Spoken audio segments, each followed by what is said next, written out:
साथसंगत आज जीवनामध्ये आपण पाहतो प्रत्येक मनुष्य किती परिश्रम करतो, किती मेहनत करतो, किती धडपड करतो. काय कारण आहे त्याच्यामागे? माणसाला जीवनामध्ये स्थिरता हवी आहे, माणसाला जीवनामध्ये स्टेबिलिटी हवी आहे. आणि आपण पाहतो सर्व भौतिक गोष्टी असून सुद्धा, सर्व सुखाचे साधनं असून सुद्धा मनुष्याचं जीवन स्थिर काही दिसत नाही. चांगलं घर आहे, परिवार सुद्धा चांगला आहे, सर्व काही चांगलं आहे घरामध्ये, सगळी भरभराट आहे, पण माणसाच्या चेहऱ्यावरती चिंता सहजपणे झळकून येते. कितीतरी वेळा मनुष्य बोलतो की मला कुठेतरी जीवनामध्ये स्थिरता हवी आहे. I want stability in my life. काय कारण काय असेल की इतकं सगळं करून, इतकं परिश्रम करून सुद्धा मनुष्य एक स्थिर जीवन जगू शकत नाही? जर ह्याची रूट कॉज अनालिसिस केली तर असं वाटतं की मनुष्य ज्या गोष्टींना स्थिर समजून जुडण्याचा प्रयत्न करत आहे त्या मुळातच स्थिर नाही आहेत. मग त्याच्या जीवनामध्ये स्थिरता कशी येईल? ज्या गोष्टींना परिभाषा बनवली की ह्या गोष्टींमुळे माझ्या जीवनामध्ये स्थिरता येईल, साथसंगत जी त्या गोष्टी मुळामध्येच अस्थिर आहे. आणि आपण पाहिलं आहे की जसा संग तसा रंग. मी ज्या ज्या गोष्टींशी जुडण्याचा प्रयत्न करतो त्या गोष्टी स्वाभाविक आहे, तसा रंग माझ्यावरती सोडून जातात. लोक म्हणतात की there is lot of instability in this world. या जगामध्ये फार अस्थिरता आहे. पण साथसंगत जी बघायला गेलं तर this world itself is unstable. हे जग स्वतःमध्ये अस्थिर आहे.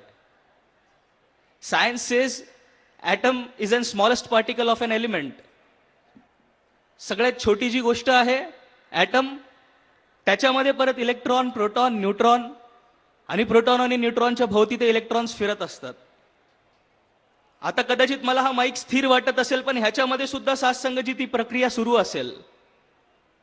आपण सर्व ह्या ठिकाणी बसलो आहोत, विचार करत आहोत की सर्व काही स्थिर आहे, पण ही पृथ्वी 1620 किलोमीटर प्रति तासाच्या वेगाने फिरत आहे.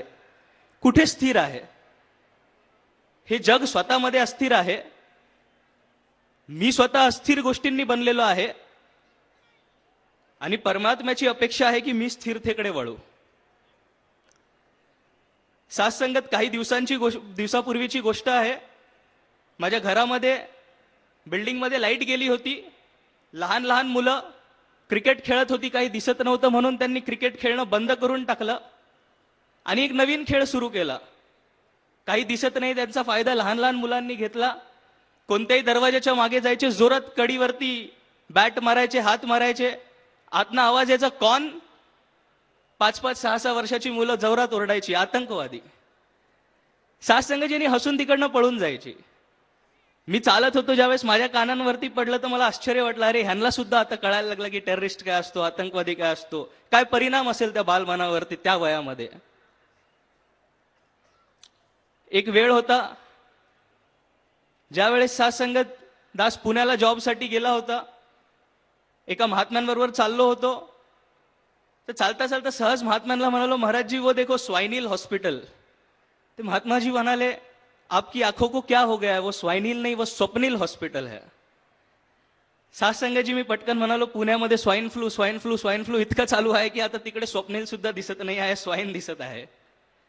एक वेळ होता एखादा व्यक्ती जर त्याला शिंक आली तर लोक म्हणायचे, बेटा गॉड ब्लेस यू. आता लोक प्रश्न विचारतात, इज इट स्वाइन फ्लू?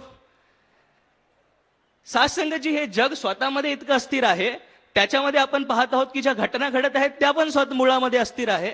कुठे स्थिरता मनुष्याच्या जीवनामध्ये येणार? आणि इतक्या सगळ्या अस्थिरतेकडून मनुष्य कुठेतरी अध्यात्माच्या मार्गावरती वळतो, हा विचार करून की त्याच्या जीवनामध्ये स्थिरता येईल. अध्यात्माच्या मार्गामध्ये सुद्धा तो अस्थिरच होऊन जातो. कारण साथसंगतजी अध्यात्मामध्ये कुठेतरी मनुष्य प्रकृतीची पूजा करत आहे, जी मुळामध्ये अस्थिर आहे. सूर्य, चंद्र, तारे ह्यांची पूजा करत आहे, ह्यांची अर्चना करत आहे, आणि हे अस्थिर आहेत, ह्यांच्याशी जुडतो, हे त्याला सुद्धा अस्थिर करून टाकतात. सद्गुरु बाबाजींना एकदा प्रश्न विचारला होता कि बाबाजी, सूरज, चांद, तारे, इन सब की पूजा तो युगों युगों से की जा रही है, फिर आप क्यों नहीं कहते हो? आणि साथ संगतजी बाबाजींनी एक स्मित हास्य दिलं आणि शांतपणे उत्तर दिलं, दास ने कब नहीं कहा है, दास तो बस ये कहने का प्रयास कर रहा है कि भक्ति के मार्ग पर जिन चीजों से आप जुड़ रहे हो, परमात्मा करके जिस वस्तु को संबोध रहे हो, वो वस्तु स्थिर हो, बस इसका इल्म कर लो. साथ संगतजी विचार करण्यासारखी गोष्ट आहे. मनुष्य विचार करतो की सूर्य परमात्मा आहे, पण तो ह्याच वेळेस नाही आहे, तर तो परमात्मा कसा असू शकतो. मनुष्य विचार करतो की वायू परमात्मा आहे, पण वायू स्वतःमध्ये अशुद्ध होतो, तो परमात्मा कसा असू शकतो. मनुष्य पाण्याला परमात्मा समजतो, तो स्वतःमध्ये अस्थिर आहे, पाणी कसा परमात्मा असू शकतो. खरं तर हे आहे की सूर्य परमात्मा नाही आहे, सूर्यामध्ये परमात्मा आहे. पाणी परमात्मा नाही आहे, पाण्यामध्ये परमात्मा आहे. जमीन परमात्मा नाही आहे, जमिनीमध्ये परमात्मा आहे. ही प्रकृती परमात्मा नाही आहे, या प्रकृतीमध्ये परमात्मा आहे. नवे नवे तर ही सारी प्रकृती परमात्म्यामध्ये आहे. आणि आज असं ज्ञान, अशा स्थिर परमात्म्याचं ज्ञान सद्गुरू बाबाजी देत आहे आणि कुठेतरी अस्थिर अशा जीवाला स्थिरतेकडे घेऊन जात आहे. ईशावास्य उपनिषदातला पहिला श्लोक, ओम पूर्ण मदः पूर्णमिदं पूर्णात पूर्ण मुदच्यते पूर्णस्य पूर्णमादाय पूर्णमेवावशिष्यते.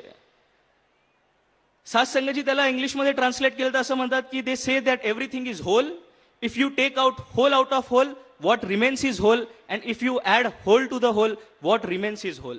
साथ संगतजी या पूर्णातून जर पूर्णाला काढलं तरी काही राहतं, ते आहे पूर्ण. आणि या पूर्णामध्ये जर काही मिळवलं तरी ते राहतं पूर्ण. असा हा स्थिरतेचा स्रोत आहे, असा हा विशाल आहे, असा हा अनंत आहे. आणि अशा पूर्णतेचं ज्ञान श्री सद्गुरू आपल्या अपूर्ण अशा शिष्याला देतात आणि त्याचा प्रवास पूर्णतेकडे घेऊन जातात. आणि म्हणूनच कुठेतरी सुफी संत ह्या विशाल तत्वाचं ज्ञान झाल्यानंतर म्हणाले, हैरा हूं कि कैसे समाये हो आप मेरे दिल में, हालांकि दो जहां में भी समा नहीं पाते हो आप. साथ संगतजी विचार करण्यासारखी गोष्ट आहे की इतका विशाल आणि मनुष्याच्या प्रत्येक हृदयामध्ये कुठेतरी सामावला आहे आणि कुठेतरी पूर्ण सृष्टी सुद्धा ह्याच्यामध्ये सामावली आहे. या साथ संगतजी आज अशा तत्वाचं ज्ञान सद्गुरू बाबाजी देत आहे, एक अशा स्थिरतेकडे घेऊन जात आहे.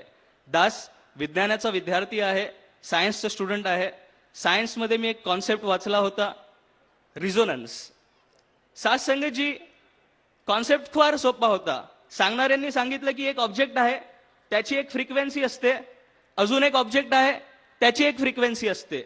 ज्या वेळेस दोन्ही जवळ आणले जातात, दोघांची फ्रिक्वेन्सी मॅच होते, तर बोलतात की दोन्ही ऑब्जेक्ट्समध्ये रिझोनन्स झाला आहे. का?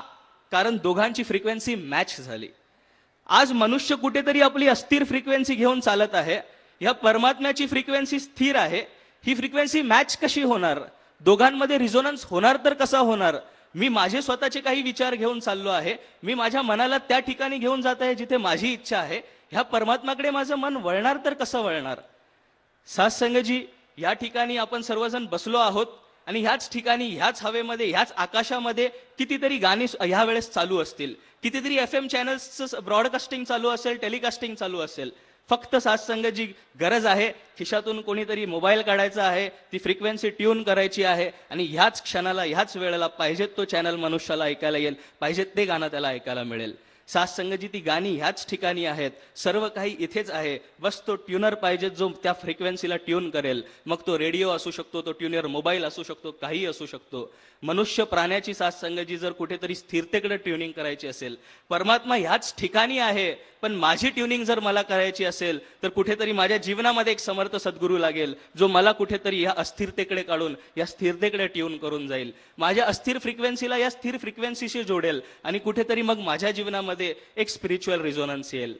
या साथ संगतजी. आणि म्हणून समर्थ रामदास म्हणतात की धन्य तो सद्गुरू चिन्मय रत्नांची एक खाणी, सोहम ब्रह्म वस्तू दाखवी नैनी. सद्गुरू करावा पुरता भेटविल देवांच्याही देवा, लाभेल देवांच्याही देवा, तोची सद्गुरू जाणावा. या साथ संगतजी असा सद्गुरू जो कुठेतरी आत्मसुखाचा ठेवा प्राप्त करून देईल, जो देवांच्याही देवांना प्राप्त करून देईल, तो कुठेतरी जीवनामध्ये आला पाहिजेत. मग साथ संगतजी जो अस्थिर जीवन आहे ते कुठेतरी स्थिरतेकडे काही पावलं चालायला सुरू होईल, त्याची वाटचाल अंधाराकडून प्रकाशाकडे व्हायला चालू होईल.